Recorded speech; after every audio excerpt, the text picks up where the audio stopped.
Hello guys, welcome back to your YouTube channel microbiology. तो guys, आज की इस वीडियो में हम कवर करने जा रहे हैं अपना excretory products and there elimination का पार्ट 2। सो होपफुली आप सभी ने पार्ट 1 देख लिया होगा। अगर आपने तब भी पार्ट 1 मिस कर दिया है तो कोई बात नहीं, लिंक आपको इस वीडियो के डिस्क्रिप्शन में मिल जाएगा, आप वहाँ पर जाके देख सकते हो। सो एनीवेज, अब हम आगे का चैप्टर देखते हैं थोड़ा सा। सबसे पहले हम देखते हैं मिक्ट्यूरेशन के बारे में। बेसिकली मिक्ट्यूरेशन एक ऐसा एक्ट होता है जब कभी भी हमारा यूरिनरी ब्लैडर से यूरिन का डिस्चार्ज होता है, तो उस एक्ट को हम बोलते हैं मिक्ट्यूरेशन। बेसिकली किस तरीके से होता है, जब हमारे यूरिनरी ब्लैडर की स्मूथ मसल्स कॉन्ट्रैक्ट और रिलैक्स होती हैं, ठीक है, उसी और स्केलेटन मसल्स जो होती हैं स्प्रिंक्टर की, जब वो रिलैक्स होती हैं तब ये मिक्ट्यूरेशन होती है। ये आप बिल्कुल क्लियर भाषा में समझिए, जब हमारी बॉडी से यूरिन का डिस्चार्ज हो रहा होता है तब हम बोलते हैं उस प्रोसेस को मिक्ट्यूरेशन हो रही है। ठीक है, आगे देखते हैं। अब हम देखेंगे यूरिन के बारे में। हमने पहले लेक्चर में हमने डिस्कशन कर लिया था कि हमारी बॉडी में यूरिन का फॉर्मेशन किस तरीके से हो रहा है नेफ्रॉन में। अब हम इसमें देखेंगे कि यूरिन है क्या, थोड़ा सा उसके बारे में समझेंगे। बेसिकली एक एडल्ट ह्यूमन जो होता है वो लगभग 1 लीटर से लेके 1.5 लीटर तक यूरिन का एक्सक्रीशन करता है एक दिन में। आगे देखते हैं। जो आपका यूरिन जो होता है वो येलो कलर फ्लूइड होता है और वो थोड़ा सा एसिडिक नेचर का होता है। ठीक है, अच्छा, और वो अपने अंदर यूरिया, यूरिक एसिड और बहुत कम अमाउंट में अमोनिया भी कंटेन करके रखता है। ठीक है, आगे देखते हैं। जो पेशेंट होते हैं डायबिटीज़ के, आई होप आपको पता होगा डायबिटीज़ किसे कहते हैं, एक बीमारी होती है। तो डायबिटीज़ वाले जो पेशेंट होते हैं उनके जो यूरिन में दो चीज़ पाई जाती हैं, ग्लूकोज जिसको हम बोलते हैं ग्लाइकोसूरिया, और कीटोन बॉडीज जिन्हें हम बोलते हैं कीटोनिया। ठीक है, तो ये उन पेशेंट्स में पाई जाती है जिनको डायबिटीज़ मेलिटस की दिक्कत है। तो ये एक जनरल बात थी, लेकिन इंपॉर्टेंट बात है ये, इसे ध्यान से देखना। ग्लाइकोसूरिया और कीटोनिया वेरी इंपॉर्टेंट है, इसको आप लगा सकते हो, एक नंबर में आपसे एमसीक्यू में पूछ लिया जा सकता है इससे। ठीक है, आगे देखते हैं भाई साहब। अब हम देखेंगे accessory organ of excretion. Basically हमने अभी किडनी का रोल प्ले पढ़ लिया था पार्ट 1 में, किडनी के अंदर नेफ्रॉन का रोल प्ले पढ़ लिया था, वो एक्सक्रिएशन में रोल प्ले कर रहे थे। लेकिन उसके साथ साथ कुछ ऐसे ऑर्गन्स भी प्रेजेंट होते हैं हमारी बॉडी में जो खुद एक्सक्रिएशन का रोल प्ले करते हैं। ठीक है, जैसे लंग्स, ठीक है, और लीवर, स्किन, ये 3 मेजर हैं, और इनको आप तीनों के तीन लगा दो IMP। ठीक है, क्योंकि आपसे आपके स्कूल एग्जाम में अच्छे नंबर से पूछ ले जाते हैं कि what are the accessory organ of excretion, और ये बाकायदा आपको पूरा लिखना पड़ता है। ठीक है, ये इंपॉर्टेंट है पूरा का पूरा। देखिएगा इसे किस तरीके से है। सबसे पहले लंग्स को देखते हैं हम। बेसिकली लंग्स, जब मैंने आपको ब्रीथिंग और एक्सचेंज ऑफ गैसेस पढ़ाया था तो उसमें मैंने आपको पढ़ाया था रेस्पिरेशन वाला कॉन्सेप्ट पूरा। तो हमने देखा था कि जो लंग्स हैं वो कार्बन डाइऑक्साइड को एक्सहेल करने का काम करता है, ऑक्सीजन को इनहेल करने का काम करता है। लेकिन जो एक्सहेल क्या कर रहा है, वो कार्बन डाइऑक्साइड को एक्सहेल कर रहा है। तो क्यों कर रहा है, क्योंकि वो टॉक्सिक आइटम है। क्या है वो, टॉक्सिक आइटम है, तो यानी वो एक्सक्रिएशन तो कर रहा है आपके CO2 का। यही तो बात हुई।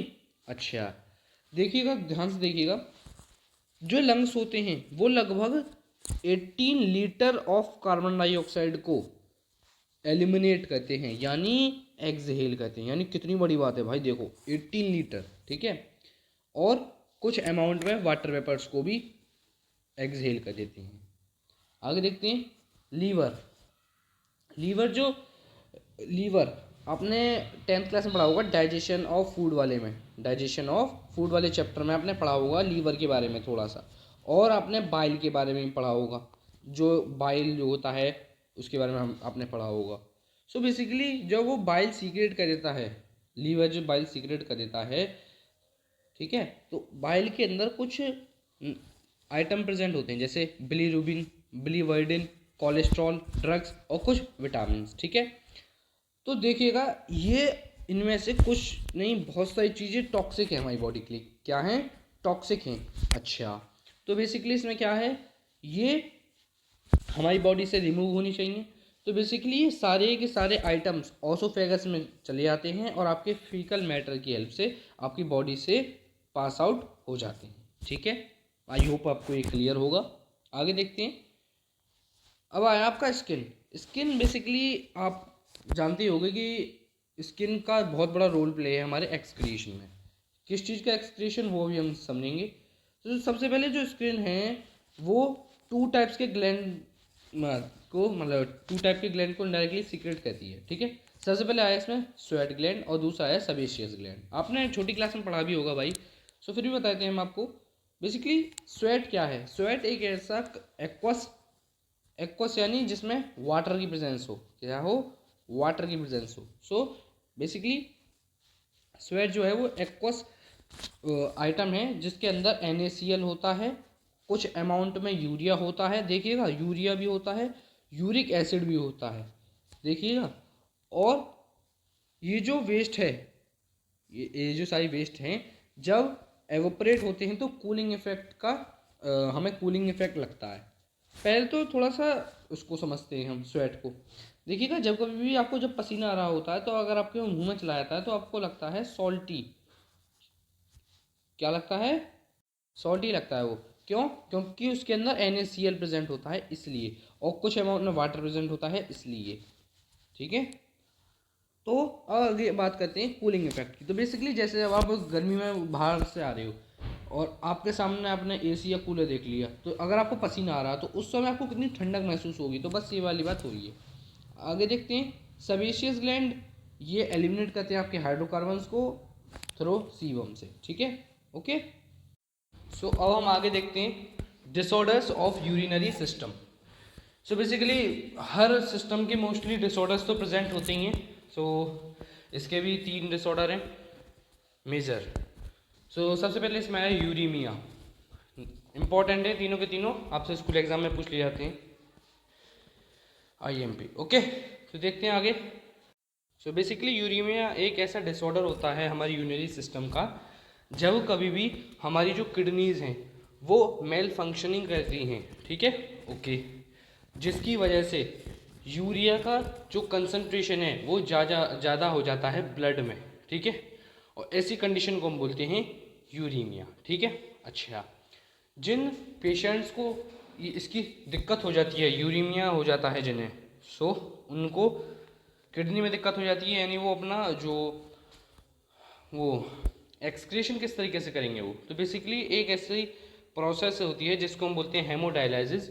उसकी हेल्प से यूरीमिया वाले जो पेशेंट होते हैं वो अपना एक्सक्रीशन करते हैं यूरिन का। ठीक है, सो बेसिकली हेमोडायलिसिस थोड़ा सा बताता हूँ मैं आपको। हेमोडायलिसिस एक ऐसी प्रोसेस होती है जिसमें यूरीमिया वाले पेशेंट जो होते हैं वो अपना एक्सक्रीशन करते हैं with the help of artificial kidney. ठीक है, आर्टिफिशियल किडनी। अब आप लोगों ने बहुत सुना होगा कि बहुत लोगों ने अपनी किडनी डोनेट कर दी किसी भी वजह से, तो उनको बहुत पैसा मिलता है। क्यों मिलता है? क्योंकि उन किडनियों को वो और किसी इंसान में रीट्रांसप्लांट कर देते हैं। ठीक है, ठीक है, और साथ ही ये यूरेनिया वाले लोगों में भी कर सकते हैं डॉक्टर्स, कि किसी की किडनी किसी ने डोनेट कर दी तो यूरेनिया वाले पेशेंट में लगा दी वो और उसको ठीक कर दिया। एनीवेज आगे देखते हैं रीनल कैलकुलाई। देखिएगा बेसिकली इसको हम बोलते हैं आम भाषा में पथरी होना। ठीक है, सो बेसिकली इसमें स्टोन्स आ जाते हैं क्रिस्टलाइन सॉल्ट्स के किडनी के अंदर। जैसे कुछ भारी चीज़ हमने खा ली तो उसका वो नेफ्रॉन अच्छी तरीके से रीअब्जॉर्प्शन नहीं कर पाया तो वो किडनी के अंदर ही तो रह जाएगा, तो जिसकी वजह से रेनल कैलकुलाई नाम का डिसऑर्डर आपको हो जाएगा। आगे देखते हैं ग्लोमेरुलोनेफ्रिटिस। सो बेसिकली बस नाम से ही पता चल रहा है कि अगर आपके किडनी के ग्लोमेरुलस में यानी first step of urine formation में ही दिक्कत हो जाती है तो ये ग्लोमेरुलोनेफ्रिटिस हो जाता है आपको। ठीक है, ओके, तो होपफुली आप सभी को यहाँ तक क्लियर होगा। ठीक है, so by this friends we have completed this chapter. Hope you understand these point. If you have any doubt regarding this chapter so comment on comment section. ठीक है, so मिलता हूँ बहुत जल्दी एक नई वीडियो के साथ। तब तक के लिए be safe, be happy, bye bye everyone, bye bye to all, keep loving, keep sharing, thank you friends for attending this video.